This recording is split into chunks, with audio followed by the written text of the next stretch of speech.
रियासत में बेरोजगार नौजवानों के मसाइल पर गैर मुयन्ना मुद्दत की भूख हड़ताल करते हुए गांधी हॉस्पिटल में अपने एहतजाज को जारी रखने वाले मोतीलाल नायक की अयादत के लिए गांधी हॉस्पिटल पहुंचने वाले रुकन असेंबली जनगांव डॉक्टर पल्ला राजेश्वर रेड्डी और बीआरएस पार्टी कायद राकेश रेड्डी को रोकते हुए जबरन गिरफ्तार करने के खिलाफ जिला मुस्तकिल जनगांव में भारत राष्ट्र समिति से वाबस्ता पार्टी कायदीन और कारकुनों की कसीर तादाद ने सदर बल्दिया पी जमना लिंगया की क़यादत में एहतजाजी धरना मुनज़्ज़म किया, जिसमें सिद्दी लिंगम साबिक सदर मार्केट कमेटी पांडू, साबिक फ्लोर लीडर मोहम्मद मसीउर रहमान, जाकिर पटेल माविन रुकन बल्दिया, सदर जामा मस्जिद कमेटी मोहम्मद याकूब पाशा, सदर हम साथ फाउंडेशन और दूसरों ने शरीक होकर रुकन असेंबली डॉक्टर पल्ला राजेश्वर रेड्डी की गिरफ्तारी की शदीद मजम्मत की और इसको गैर कानूनी करार दिया। इस मौके पर खिताब करते हुए मोहम्मद याकूब पाशा, सदर हम साथ फाउंडेशन ने रियासत में बढ़ती हुई बेरोजगारी की शरह और अपनी गहरी तशवीश का इजहार किया और कांग्रेस पार्टी की जानिब से रोजगार के वसी मौके फराहम करने के इंतखाबी वादे पूरा न करने पर शदीद नुक्ताचीनी की।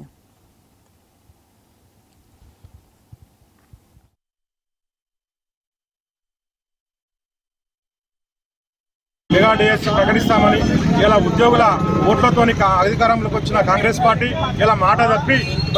తప్పిన విషయంపై ఇలా మోతీలాల్ గారు గాంధీ హాస్పిటల్ ఆమరణ నిరాదీక్ష చేపడుతున్న తరుణంలో మరి వారి పరామర్శించడానికి మా జనగామ శాసనసభ్యులు పల్లా రాజశేఖర్ గారు అక్కడికి వెళ్లినందున వాళ్ళకి అక్రమంగా ఆయన నిర్బంధించి ఆయనకు అరెస్టు చేయడంపై మేము తీవ్రంగా ఖండిస్తున్నాము। మరి ఇప్పటికైనా ప్రభుత్వం దిగి వచ్చి మరి ఒక మోతీలాల్ గారిని డిమాండ్లను వెంబడే పరీక్షించాలి, లేకుంటే ఇట్లాంటి మోతీలాల్ ప్రతి గ్రామానికి మోతీలాల్ తయారవుతాడు। ప్రతి గ్రామంలో మేము నిరసనలు ఆమరణ నిరాదీక్షలు చేపడతాము। ఆయన